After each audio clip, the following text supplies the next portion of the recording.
possessed. After months of working endlessly on a railway construction project in Saigon, Lynn decided to take a break and return to her grandmother's home in Ben Tre for some much-needed rest.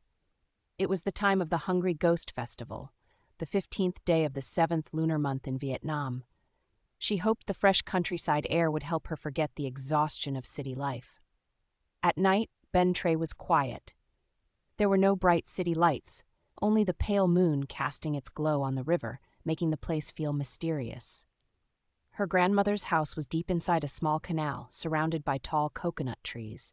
Frogs croaked in the darkness, adding to the eerie atmosphere. The first few days were peaceful. Lynn enjoyed the simple pleasures of the countryside, something she hadn't experienced for a long time. On the 4th day, she went fishing with her cousins by the river. They caught big fish one after another, making her excited. But that night, something strange happened. In her dream, Lynn found herself standing on an old wooden bridge, surrounded by thick fog. A thin, pale young man appeared from the mist. His eyes were filled with sorrow. Suddenly a whisper echoed in her ears. He was abandoned. He died alone. Lynn woke up, her body freezing cold. She heard soft breathing right beside her, as if someone was lying next to her. But when she turned to look, there was nothing but darkness. From that night on, Lynn started acting strangely. She became quiet and often stared at the riverbank, lost in thought. One evening, her grandmother saw her smiling and talking to herself, as if having a conversation with someone invisible. When asked, Lynn simply smiled and whispered in a low voice, "Grandma, they love me. They don't want to leave me." Hearing this, her grandmother's face turned pale.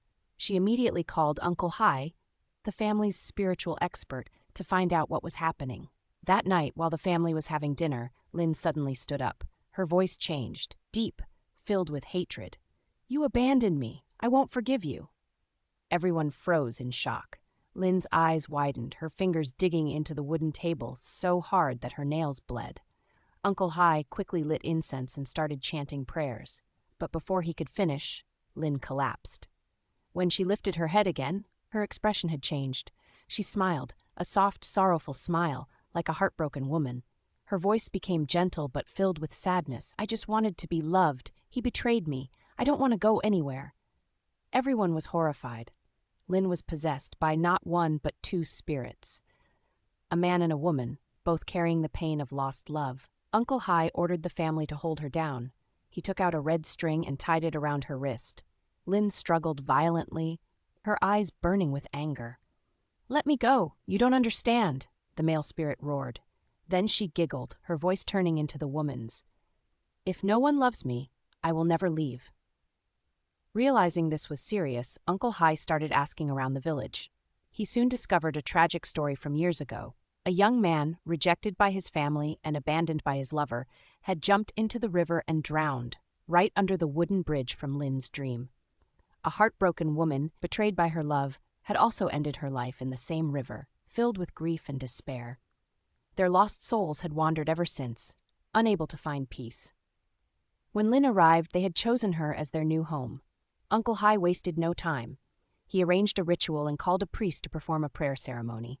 Lynn was locked inside a room, thrashing wildly as the chanting grew louder.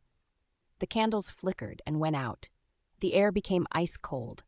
Suddenly, Lynn's voice trembled with desperation. "Please, don't send me away. I don't want to be alone." But the prayers continued. The smell of burning incense filled the house. Lynn's body shook violently before she collapsed, unconscious. A cold wind rushed past, and then everything was silent. When Lynn woke up, she was exhausted but back to normal. She remembered nothing of what had happened. Uncle Hai later built a small altar near the bridge, offering prayers for the two lost souls. He hoped they would finally find peace and move on. Since then, Lynn was never possessed again. But every year when the Hungry Ghost Festival comes, she still feels a cold breeze brushing past her, as if someone is watching, whispering from afar.